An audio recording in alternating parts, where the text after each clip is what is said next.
Hello and welcome back to Sprite Guard Plays HyperRogue. We are going into our 11th episode, having a grand old adventure, having so much fun. So what do we have left to do? Let's see, we have, we would like to see if we can get the rest of the Black Lotuses. We also have not, it looks like, collected any mutant fruit. So we should have, let's take a look at the overview. Let's see, so the clearing, we have, it looks like 3 mutant fruit, actually. We have 10 Black Lotuses, so I was hovering a little bit inaccurately. But getting the mutant fruit will get us the Orb of Freedom. So that is what we will be looking for. That means we need to find an overgrown woods.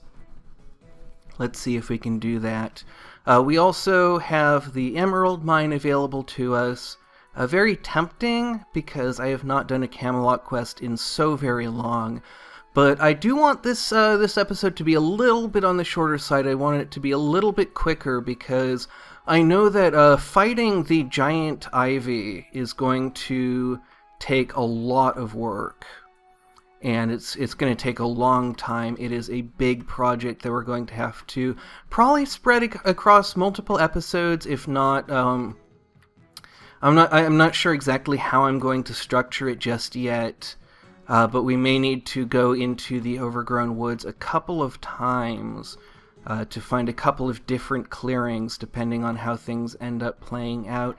And I am playing a little bit kind of frantically because I am kind of in a rush. I'm running a little bit behind today, and I've just been having kind of a frustrating morning of not really being able to hit my stride, not being able to improvise as well as I would like to.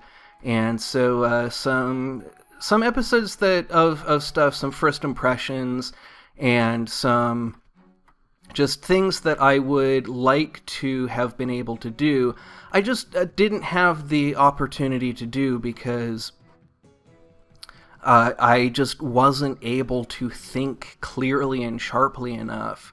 So we have, let's see, we have a troll coming up, we have a yeti. It's kind of tempting to want to go into this jungle, because that will have a better chance of finding us in overgrown woods. So I'm going to pick up an Orb of Flash, see if I can take it someplace useful. And it looks like we're about to lose it, and in not a great way, so let's see if we can keep it.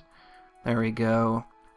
We have 66 charges on it. We could even have some storms, too, to clear out even more area. But my thought is that we can carry this into the jungle, and we can use it to just be an insurance policy as we kind of poke around and see if we can find... And there's an overgrown woods right there. So I'm going to go into that. And I am actually going to mark this exit in particular. Let's see, if I cut something, that's going to create this big open space. Now, we may not want to come back here. We may just want to find our way to a different crossroads. Looks like we're going to have a mutant ivy coming up from above us. So I'm going to kind of duck around here, wait for it to kind of get choked down there, and then we can attack it that way. And here we have our first clearing. So let us see if we can take it on. And it is, I believe, surrounded, to begin with, surrounded by trees on all sides so that it can't get out. But once we go into it, it's going to be very dangerous. This is one of the more difficult areas, in my opinion. So I'm going to wait for it to discharge. And then we're going to have to proceed very carefully. We're going to attack it there. It looks like, okay, so it is not surrounded on all sides. We actually have another mutant ivy over there, creating kind of a gap in it. So I'm going to attack there and there. And then hopefully we will get, we'll get that. And so we can kind of fight these one at a time. And then that one will actually block off the other mutant ivy over there. But then we have to wait for it to come around there. And while this one's actually discharging, what I want to do is I want to cut there, and then cut there, just to get rid of that one, to simplify the equation. And then we're going to wait for this one. Let's see, no, those are going to get here at the same time. So I'm actually going to take a step back, and we're going to have a couple of trolls to fight here. So let's see, we're going to have one troll come up, and we're going to hit it, and that will actually create a choke point if I go to my left here. And the other one will move up one, and the ivy will come over one. So this troll below me is 1, 2, 3 steps away from where I am right now. This ivy is 1, 2 steps away from where I am. And this troll is 1 step away. So that is a pretty scary timing. I'm going to, let's see, step over here, and that did not create the choke point that I wanted it to. So I'm going to actually cut that and step through here and then kill that. And that will at least give us a little bit of a reprieve. We can start cutting our way in here, and then cut that down, cut that, and see if we can get this under a little bit more control. So let's see, as that gets to us, we're going to have a couple of them. We have to kind of get them down to 1 in order to attack them. But we can cut that back and cut into there. I'm still not really clear on what the best strategy is to use for these giant mutant ivies, because it's very difficult to kind of get ahead of them, and I don't really see a very good way of making a lot of progress. And we can just try and time things out as precisely as we can. And then I wonder if the thing to do may actually be not to be as aggressive in cutting stuff down, but allow it to kind of choke itself off. Looks like we can grab one there. And then we should be able to escape to my left. And things are getting dicey, but it looks like we can deal with it. Okay. So that is 1 mutant fruit. That's how you get 1 mutant fruit. There may be an easier way of doing this, but I have not figured it out. It may be good to kind of analyze the tree structure of the ivy that we're fighting. I believe it is an infinite tree. I'm not really sure how it works, but my understanding is that it's kind of it's like there is a single root somewhere that, or rather nowhere, that these all kind of point back toward. I believe it's all a single structure. And I think the clearing is a horocycle. It might actually be a circle. That's something I don't really know for sure. And I'm looking at this seeing, you know, are things going to time out well enough that we will be able to... It's very difficult to tell how long it's going to take those to get to us, and I kind of want to play things a little bit safely. And so I want to, you know, create positions where they can only get to me from one side at a time. And it looks like that was a pretty good call, because those arrived at pretty much the same time. But we can kind of cut down here, and we're starting to actually make some progress. And of course we have almost 3,000 mutant ivy kills at this point.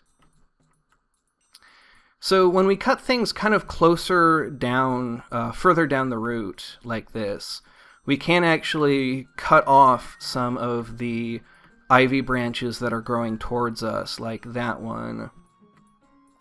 But what we're going to run into is that we're just not finding more mutant fruit, because we keep going kind of through the same area over and over again. And that's one of the dangers of circular lands, is that it's very difficult to uncover new ground. And we can kind of use this troll corpse as a guidepost, but we are somewhat limited. Oh boy. Oh boy. Okay, so we managed to deal with that. We can kind of continue winding around here away from that troll corpse. And this one looks like it's going to come to us pretty well staggered. And then we can go there, and that cut off quite a bit. And then it looks like we can go here and cut all of those off. Now, part of the problem is that mutant fruits will actually rot if they are not adjacent to a branch. And so when we cut off a large network of branches like this, we kind of have a risk of destroying the mutant fruits. But I don't see any right now, and I kind of don't see a better way of attacking this problem. And we have a leak now, and so I am going to go back to the wall and cut my way out, and kind of back off a little bit, because I want the ivy should actually patch the leak itself. No, it looks like it is really thoroughly leaked in here. So we now have 2 ivies that we're dealing with, which I think is a little bit more than I am comfortable with. And so I am going to back off. And I'm going to let this... Let's see, we're going to need to choke it. There we go. So we're now going to kind of go back on the prowl for an orb of safety, because we have been going for a little while now. And I think that I do want to keep these on the shorter side. I do want to kind of continue to be mindful of the time, be mindful of kind of what my future self is going to be doing. Let's see, we can fight our way through here to get to this crossroads. And from here we should have a slightly better chance of finding ourselves an orb of safety. Let's see, we don't want to go into the minefield.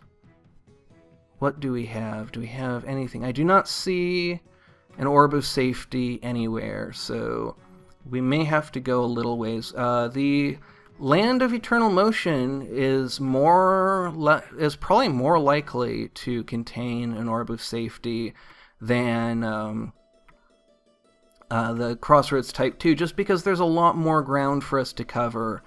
And there's a lot more cells that we can actually see an orb of safety on. And we can cover a lot more ground. We move more quickly.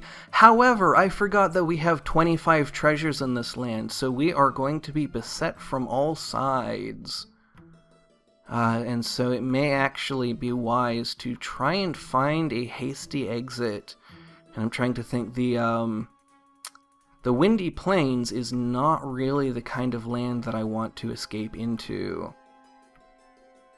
So we have put ourselves in a pretty dire position now, kind of just by not thinking. I have not been thinking as clearly as I like to be today, and so, you know, it has spoiled quite a few of the videos I have worked on, and now it has put us in quite some peril. And I'm just looking. Zebra is so difficult for me. I really do not feel like it's a good place to escape to. I feel like even with 25 treasures here, I still am more confident in my ability to traverse this land than the Zebra, just because I get killed there so much. And I have some vague recollection of someone telling me some strategy that works in the Zebra, and I just don't remember it. And so we're going to have to save that for another time. Maybe I will find it. Maybe it never happened. Maybe it was not actually something reel that I'm remembering, because I have so many kind of vague memories knocking around in the comments I read. You know, I try to remember them if they have useful information, but I kind of have a head that doesn't always hold information. It's like, if I hear something once, it's like I never heard it at all. If I hear something twice, I'm more likely to remember it. And then if I hear something 3 times, all of a sudden I become extremely good and I learn very quickly. So we're not actually going to be able to get that Orb of Safety. That is a shame. And we're not going to be able to get that Crossroads. We might... I don't know if we're going to be able to get this one either. We're not. So this has been a pretty bad decision in a whole lot of ways. And I am not sure what the outcome is going to be. We certainly don't want to get any more Phoenix Feathers.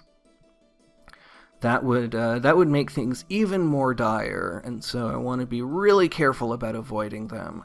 Vineyard, again, not really appealing because it's a very dangerous land, and I don't have any of the equipment that I normally like to use to make it a little bit easier on me.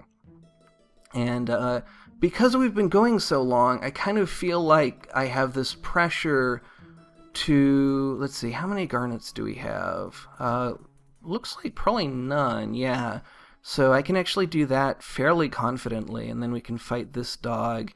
And I even see, we're not going to be able to get to it. I saw an Orb of Safety, but we're going to have this running dog coming up, and some Vikings. And so as long as we don't have 5 treasures in this land, we shouldn't see the elementals. But we are going to have some stuff coming after us. What's this over here? A dry forest. Again, not very good for us. We can hop into this boat, though, and see what's over here. It looks like a mirrored land. That is the first land that I felt like we can really escape into. And we do have a few treasures from here, so we do have to be careful. But we have an Orb of Safety right here. So that is where we are going to wrap it up. It looks like we have, what is that? A hive. Okay, so we have a hive, a crossroads, and we can't tell what this is awaiting us. But I'm going to wrap it up here. We're going to have to probably find another clearing, get the rest of our mutant fruit. This is going to be a big, long, ongoing task, and we may end up doing other things along the way, because I know that there's a lot that I want to do, and a lot of things that we have not seen. And so I know that if we get really bogged down in just battling the giant ivy, we could end up doing some kind of very repetitive stuff, getting really slowing the series down. And so I want to avoid that. So probably we will be going for a couple, maybe even just one more mutant fruit, and then maybe trying to clear out some of the other lands, see if we can get 10 garnets. There are, 10 emeralds we can get, just trying to fill out our scoreboard and see if we can make our way towards Hyperstones. And there's still quite a lot of treasures we have not gathered at all. So that is where we're going to end it. Thank you very much for watching, and have a great rest of your day.